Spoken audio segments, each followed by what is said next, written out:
1 एकड़ फसल के लिए कितना गोबर डालना पड़ेगा? गीला करके डालेंगे तो 10 किलो गोबर, बस 10 किलो गोबर, 10 किलो गोबर। फिर से सुन लो, 10 किलो, ज्यादा नहीं बोल रहा हूं, 100 किलो नहीं, 10 किलो गोबर 1 एकड़ के लिए। डालना कैसे? लिख लो 10 किलो गोबर। फिर इसमें चाहिए 10 लीटर मूत्र, जिस जानवर का गोबर उसी का मूत्र। गाय का गोबर तो गाय का मूत्र, भैंस का गोबर तो भैंस का मूत्र, बैल का गोबर तो बैल का मूत्र। अब आप बोलोगे गोबर तो इकट्ठा कर लेंगे, मूत्र कैसे इकट्ठा करें? जानवर जो मूत्र देते हैं ना, जहां पे आप जानवरों को रखते हो वहां पे पत्थर वत्थर लगा के एक छोटी सी नाली बना लो और उसमें ढाल लगा दो। जितना भी वो पेशाब करेंगे वो नाली में आ जाएगा। नाली के आगे एक खड्डा खोद दो, वो सारा उसमें जमा हो जाएगा, फिर वो ले लो। और मैं आपको एक अच्छी बात बताता हूं, जानवरों के मूत्र की कोई एक्सपायरी डेट नहीं है।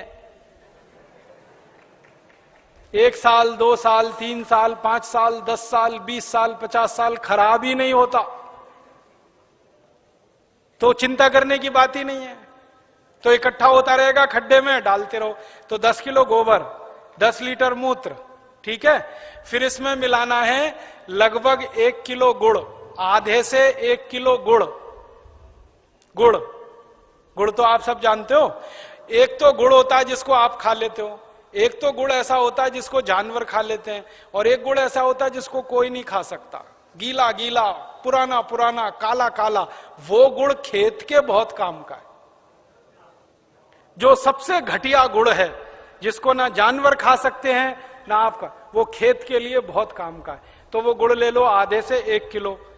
गोबर हो गया, मूत्र हो गया, गुड़ हो गया। अब इसमें लगभग 1 किलो डालना है दाल का आटा। दाल है ना, दाल, अरहर की दाल, मूंग की दाल, उड़द की दाल, चने की दाल, सोयाबीन की दाल, खेसारी की दाल, कोई भी दाल, 1 किलो उसका आटा। 4 चीजें हो गई, गोबर, गोमूत्र, गुड़, दाल का आटा। और इसमें डालनी है 1 मुट्ठी मिट्टी। 1 मुट्ठी में आधा किलो या 1.25 किलो तक मिट्टी आती है। मिट्टी कहां से लानी है? आपके खेत के आसपास अगर पीपल का कोई पेड़ है, बरगद का कोई पेड़ है, तो उसके नीचे से खोद लो मिट्टी। पीपल के पेड़ के नीचे की या बरगद के पेड़ के नीचे की?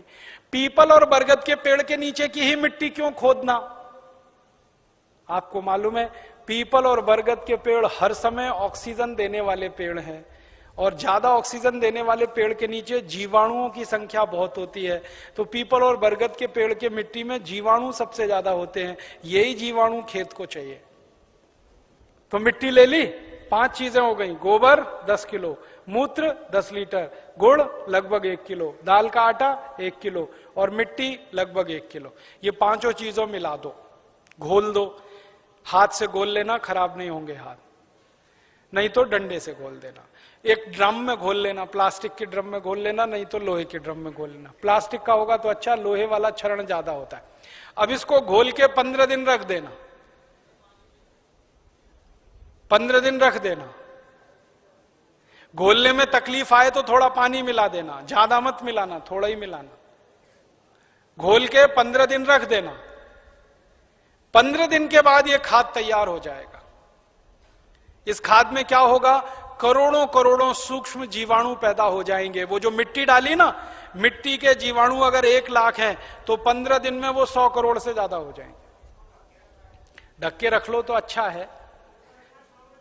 छांव में रखना सबसे अच्छा, धूप में बिल्कुल मत रखना। पेड़ के नीचे की छांव में रखना, नहीं तो कोई ऐसी जगह रखना जहां सूर्य का प्रकाश ना आता हो, और इस पे कपड़ा बांध दो, ढक्कन लगा दो, जैसे है ढक लो। अब ये 15 दिन में तैयार हो गया, इसमें करोड़ों जीवाणु तैयार हो गए। अब ये जीवाणु घोल, इसको जीवाणु घोल कहते हैं, इसको खेत में डालना है। डालने से पहले इसमें पानी मिलाना है। और पानी कितना मिलाना है? जितना गोबर था उसका 10 गुना पानी, 10 गुना कम से कम। 100 लीटर पानी, 10 किलो गोबर तो 100 लीटर पानी, और ज्यादा से ज्यादा पानी मिला सकते हैं तो 200 लीटर। तो 100 से 200 लीटर पानी मिला लिया। अब ये पूरा परफेक्ट घोल हो गया। इसको 1 एकड़ के खेत में छिड़कना है। जैसे पानी छिड़कते हैं ना मिट्टी दबाने के लिए, ऐसे ही छिड़कना है बस। आप इसको छिड़क देंगे तो ये करोड़ों जीवाणु मिट्टी में पहुंच जाएंगे, तो मिट्टी में जीवाणुओं की संख्या बढ़ती जाएगी और मिट्टी में सारा खेल खेलने का काम जीवाणु करते हैं। आपको मालूम है जीवाणु क्या करते हैं? जीवाणु सारा काम करते हैं। पौधे की जड़ को नाइट्रोजन की जरूरत है तो ये जीवाणु उपलब्ध कराते हैं। पौधे की जड़ को कैल्शियम चाहिए तो ये जीवाणु उपलब्ध कराते हैं। पौधे की जड़ को आयरन चाहिए तो ये जीवाणु, माने पौधे को बड़ा होने के लिए जितने भी सूक्ष्म पोषक तत्व चाहिए और फिर वो हमारे शरीर में वास्तव में चाहिए, वो सब इन जीवाणुओं की करामात से ही मिलता है। तो पौधे की जड़ को भरपूर सूक्ष्म पोषक तत्व मिलने लगेंगे, पौधे की बढ़त बहुत तेज होगी, और जिस पौधे की बढ़त अच्छी होगी उसका फल अच्छा होगा, जिसका फल अच्छा होगा उसका उत्पादन अच्छा होगा। अब इसमें समय लिख लो, कितनी बार डालना, कब डालना। सबसे अच्छा तरीका यह होता है कि खेत को जब जोतने की तैयारी करें ना, जोतें, बीज डालने से पहले खेत जुताई होती है ना, खेत जुताई करते ही एक दिन डाल दो। आज जुताई किया, कल डाल दो, जुताई करके डाल दो, ये पहली बार, ठीक है। फिर इसके डालने के 2-3 दिन बाद या 4 दिन बाद या 5 दिन बाद बुआई कर दो। है कितना डाल सकते हैं बताया ना, 1 एकड़ में जितना तैयार हुआ 200 लीटर वो। तो आपने इसको जोत के 1-2 दिन में डाल दिया, फिर बीज बो दो। बीज बोने के 21वें दिन में फिर डाल देना। आज बीज बोया तो ठीक 21 दिन बाद एक बार फिर डाल देना। क्या होता है ना, बीज में से अंकुरण होता है और अंकुरण होने के 21वें दिन तक वो मिट्टी की ताकत से बढ़ता है। फिर 21 दिन के बाद वो सूर्य की ताकत से बढ़ना शुरू हो जाता है, फोटोसिंथेसिस जिसको कहते हैं, प्रकाश संश्लेषण की क्रिया। सूर्य ताप से खाना बनाना शुरू कर देता तो बढ़त तेज हो जाती। तो और आप मोटी सी एक बात याद रखो कि हर 21वें दिन पर डाल देना। आज डाला, 21 दिन बाद डाला, फिर 21 दिन बाद डाला, फिर 21 दिन बाद डाला, तो एक फसल अगर आप समझ लो 4 महीने की है तो लगभग 5 बार डालना पड़ेगा। कोई फसल 6 महीने की है तो 7-8 बार डालना पड़ेगा। 8 महीने की है तो 10-1 बार डालना पड़ेगा। अब इसमें खर्चा क्या है? जानवर अगर घर के हैं तो गोबर फोकट का, मूत्र फोकट का, गुड़ मैं कह रहा हूं सबसे सड़ा हुआ जिसको फेंक देते हैं वो भी फोकट में मिल जाएगा। पानी तो फोकट का है ही, थोड़ा दाल वाल लेना पड़ेगा तो उसका खर्चा आएगा, लेकिन किसान अगर दाल पैदा करता है तो वो भी घर की हो जाएगी। माने खाद बनाने का खर्चा लगभग 0 आएगा। मेहनत लगेगी, पूंजी में पैसा कम से कम खर्च होगा। और ये खाद जो तैयार होगी इसमें जबरदस्त क्वालिटी है, क्योंकि इसमें कैल्शियम भरपूर, आयरन भरपूर, फास्फोरस भरपूर। क्या क्या इसमें है? गोबर है, गोबर में कैल्शियम है, आयरन है, सल्फर है, सिलिकॉन है, कोबाल्ट है, मैग्नीशियम है, मैग्नीज है, 18 सूक्ष्म पोषक तत्व हैं जो चाहिए मिट्टी को। फिर गुड़ है, गुड़ में जबरदस्त फास्फोरस है, गुड़ में जबरदस्त कैल्शियम है, फिर मूत्र में ये सब है। तो जो सूक्ष्म पोषक तत्व हमें चाहिए वही मिट्टी को चाहिए, वो सब इस खाद में भरपूर हैं। यूरिया में नहीं है, डीएपी में नहीं है, यूरिया में कैल्शियम नहीं है, डीएपी में कैल्शियम नहीं है। और कैल्शियम सबसे प्रमुख आधार है मिट्टी के लिए, क्योंकि खेत में कैल्शियम होगा तो पौधे में होगा, पौधे में होगा तो फल में होगा, फल में होगा तो भोजन में होगा, भोजन में होगा तो शरीर में होगा, शरीर में होगा तो हड्डियां मजबूत, हड्डियां मजबूत तो शरीर मजबूत। ये सारा साइकिल इसी कैल्शियम के उस पे है। तो ये तो गोबर की खाद से ही मिलेगा, यूरिया डीएपी से मिलने ही वाला नहीं है। तो किसान को ये समझाइए आप। अब आपको समझ में आ गया, हर 21 दिन में डालना है, जबरदस्त फसल आएगी। पहली बार जब आप डालोगे ना तो किसान थोड़ा झिझक करेगा, उसको भरोसा नहीं है, विश्वास नहीं है, तो उसको कहना कि भाई तुम डालो, नुकसान तुम्हारा नहीं होगा।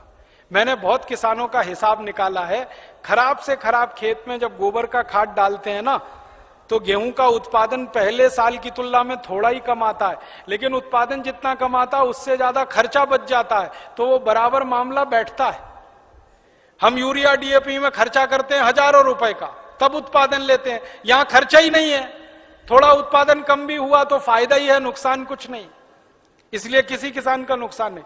और 2-3 साल लगातार आपने डाल दिया तो उत्पादन बढ़ना शुरू हो जाता है, लगातार बढ़ता है। और 10-12 साल में तो कई खेत ऐसे हैं जहां उत्पादन सीधे डबल हो जाता है, 100% की बढ़ोतरी हो जाती है। नहीं, छानने की जरूरत नहीं है, ऐसे ही डालो। उसमें जितना कचरा है सब खेत में जाने दो, क्योंकि कचरे में जीवाणुओं की संख्या और तेजी से बढ़ेगी। छानने की जरूरत नहीं है। अब आप डालोगे कैसे, ये प्रश्न है। तो उसके लिए 4 विधि है। पहली विधि ये है कि सीधे डब्बा लो और छिड़काव करो, खेत पे भरो और छिड़क दो, भरो और छिड़क दो। अब कहोगे जी खेत बहुत बड़ा है, ये तो नहीं चल सकता। तो दूसरा तरीका बताता हूं। खेत में पानी लगाते हैं ना, पानी में डाल दो। नाली में से पानी जा रहा है ना, एक टंकी में भर के ये खाद रख दो, उसमें नल लगा दो, टोटी खोल दो, टपक टपक पानी में गिरता रहेगा, खेत में चला जाएगा। ये दूसरा तरीका। तीसरा तरीका ये है कि अगर किसी के घर में जानवरों की संख्या ज्यादा है तो गोबर ज्यादा होगा उसके पास, तो थोड़ा सा गोबर तो इसमें इस्तेमाल हुआ, बचे हुए गोबर का क्या करेंगे? तो बचा हुआ गोबर अगर सूखा है तो उसको इसी में डाल देना 15 दिन के बाद 200 लीटर पानी मिला के, तो वो गोबर भी गीला हो जाएगा। गीले गोबर के लड्डू बना लो और लड्डुओं को खेत में फेंक दो, तो खाद पहुंच जाएगा। और एक तरीका है, खेत में से मिट्टी खोद लो, मिट्टी में ये पूरा घोल मिला दो, मिट्टी गीली हो गई, मिट्टी के लड्डू बना लो, लड्डुओं को खेत में फेंक दो, तो खाद पहुंच जाएगा। तो पानी के साथ दे सकते हैं, छिड़क के डाल सकते हैं, गोबर या मिट्टी को लड्डू बना के डाल सकते हैं। और एक आखिरी तरीका है, स्प्रे मशीन अगर अपने पास है तो उसका आगे से नोजल निकाल दो, फिर उससे स्प्रे कर दो। अब इसमें ध्यान ये रखना है कि ये फसल पे स्प्रे नहीं होगा, ये जमीन पे होगा, मिट्टी पे होगा। फसल पे डालने से फायदा नहीं मिलेगा, मिट्टी में डालना है इसको। तो अगर फसल ऊंची है तब कैसे डालेंगे? तब तो पानी लगाओगे तभी डालना सबसे अच्छा है। इसमें एक तरीका यह है कि खेत का मुहाना होता है ना, जहां से पानी घुसता है, वहां एक आदमी को बिठा दो, डब्बा लेके पटकता रहेगा, उसमें पानी के साथ जाता रहेगा, और पानी के साथ पूरे खेत में बराबर मात्रा में जाता है और रिजल्ट उसका सबसे अच्छा आता है। और एक तरीका है इसको डालने का, अगर आपके घर में गोबर का वो बनाते हैं ना, क्या कहते हैं उसको, कंडा कहते हैं, उपला कहते हैं, क्या कहते हैं, कंडा उपला जो भी कहते हैं, उसको जलाते हैं, जलाने के बाद